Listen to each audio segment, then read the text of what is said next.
My name is Elena Hayes. I'm 43 years old. Tonight, I sat silent at the back of a ballroom.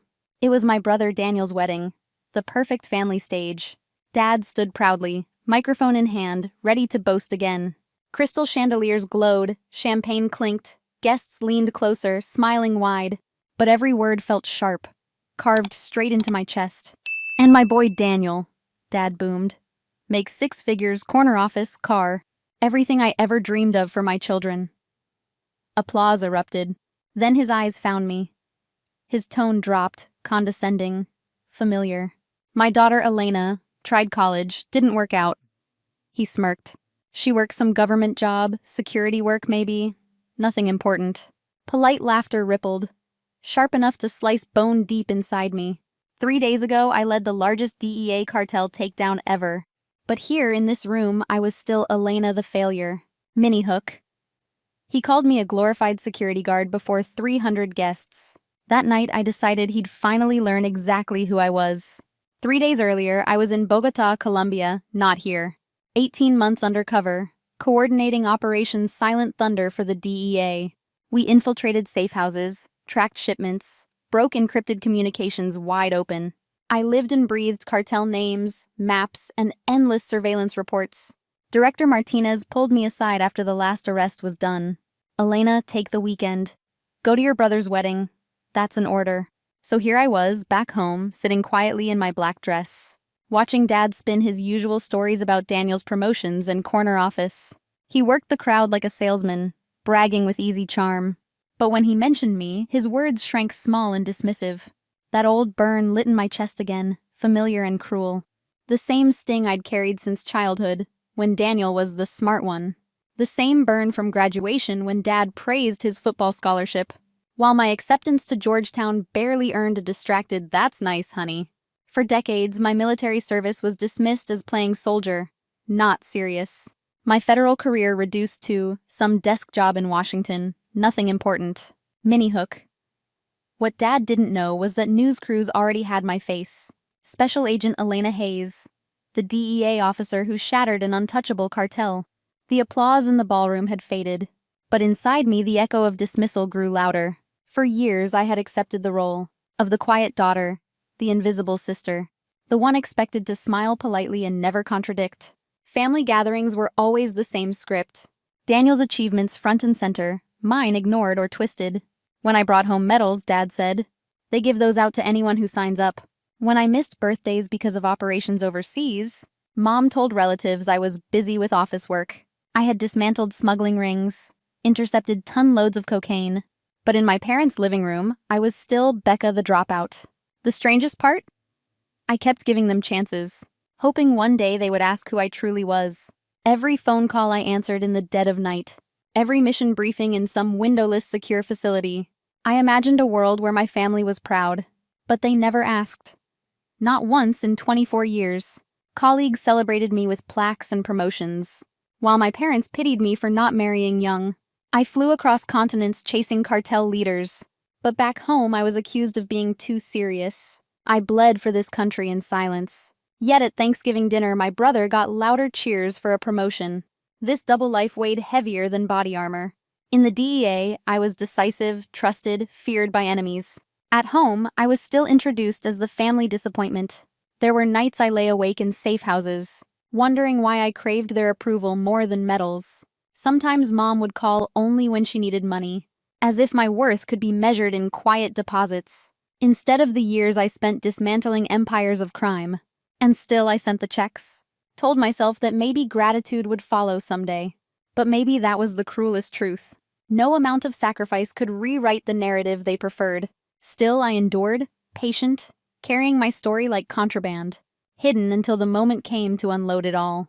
Because the day always comes when silence breaks, and those who underestimated you are forced to listen. And I promised myself, when that day arrived, I wouldn't whisper. I would speak so clearly even Dad couldn't twist my truth. And mine was closer than anyone in that ballroom realized. The night should have ended with cake and dancing. Instead, it ended with my father shattering whatever hope I still had of being seen. As he raised his glass and called me a failure, my phone buzzed again in my hand. Another text from Director Martinez. Channel 7, they're running full coverage. I slipped into the hotel lobby, the buzz of voices fading as the TV over the bar blared. There it was, footage of Operation Silent Thunder, convoys of armored vehicles, dozens of cartel members in handcuffs, pallets of cocaine stacked like bricks, and over it all, the anchor's voice. Leading the operation was Special Agent in Charge Elena Hayes, a 24-year DEA veteran credited with dismantling the Santos Cartel's U.S. network. My face filled the screen. Not Becca the dropout. Not some security guard. Elena Hayes, federal agent. Guests wandered into the lobby behind me, whispering, phones in hand, connecting the woman on the screen with the woman in the simple black dress. The truth was out. But instead of relief, I felt a surge of something darker, a grief I'd buried for decades. Because even now, I knew Dad would find a way to dismiss it. He always did. At 12, when I won the state debate championship, he'd said, "Words won't pay bills." At 19, when I was recruited by the DEA, he told neighbors she couldn't handle real college. At 35, after my first undercover bust, he joked, "Hope she's not just filing paperwork." Now, as reporters called me a national hero, my father stood in a ballroom telling strangers his daughter was a glorified guard. The weight of it pressed harder than any firefight. I had stared down gun barrels, but nothing cut like a parent choosing not to see you.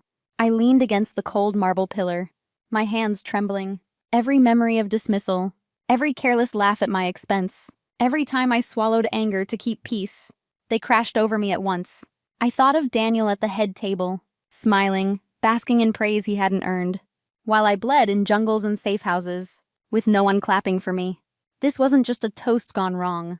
It was the final proof. My family didn't misunderstand me. They didn't fail to notice. They chose the story where I was small. And tonight, I realized I couldn't stay small any longer.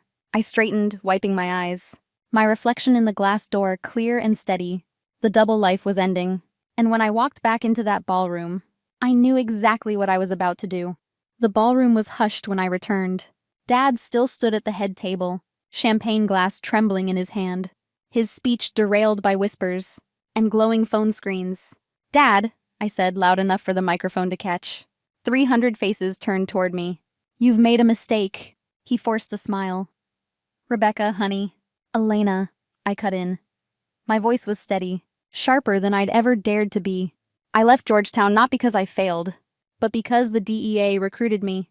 For 24 years, I've hunted cartels across South America. 3 days ago, I led the operation you're all reading about right now." Gasps rippled through the room. Someone whispered, "That's her." Another guest read from their phone, "Special Agent in Charge, DEA, South American Operations." Dad's face drained of color. The man who could sell anyone a story had finally lost his words. "You call me a security guard," I continued, stepping closer, heels clicking like a drumbeat. "Last week I briefed the Attorney General. Next month I'll testify before Congress. The President knows my name." The silence was electric, every eye bouncing between me, the phones, and my stunned father. "For years you've dismissed me, shrinking me down so Daniel could shine. You called him the golden child, and called me nothing. But while you bragged about corner offices, I was dismantling cartels, protecting American kids from poison those men shipped in." My voice cracked, not from weakness, but from power finally unchained. "You want to talk about success?" I sleep at night knowing the work I do saves lives. Daniel stood, his chair scraping the floor. "Becca, we didn't know." "No," I said, eyes locked on him. "You didn't ask. Not once in 24 years. Did anyone in this family ask what I really did? You decided I was a failure, and you liked that story too much to let it go." Dad opened his mouth, but I lifted my hand and the room obeyed. "You thought I was invisible. But tonight, in front of everyone, I'm done hiding. I am Special Agent Elena Hayes, and I will never let you erase me again." The crystal stem slipped from Dad's fingers. The glass shattered on marble, a sharp punctuation mark. To the silence he could no longer control. The glass shattered at his feet. But for me, something far greater finally broke free. I turned from the shattered ballroom, heels clicking against marble, breath steady for the first time in years. Outside, the cool night air wrapped around me like armor. No longer the dismissed daughter. I was Elena Hayes, DEA agent who had just dismantled one of the most powerful cartels on Earth. My phone buzzed again. Messages from colleagues. Congratulations from agents who had stood beside me. in jungles and safe houses. And among them, a direct note from Director Martinez. Elena, the president requests a meeting Monday. Proud of you. I smiled. For once, I didn't imagine my father's approval. I didn't need it.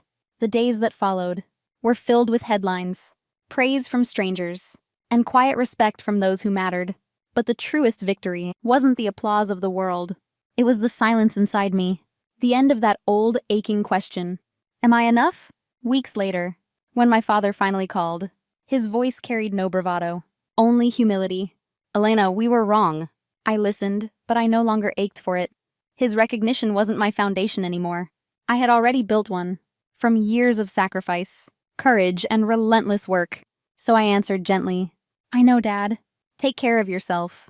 And I hung up, not bitter, not broken, but free, because sometimes the truest justice isn't winning in courtrooms or headlines.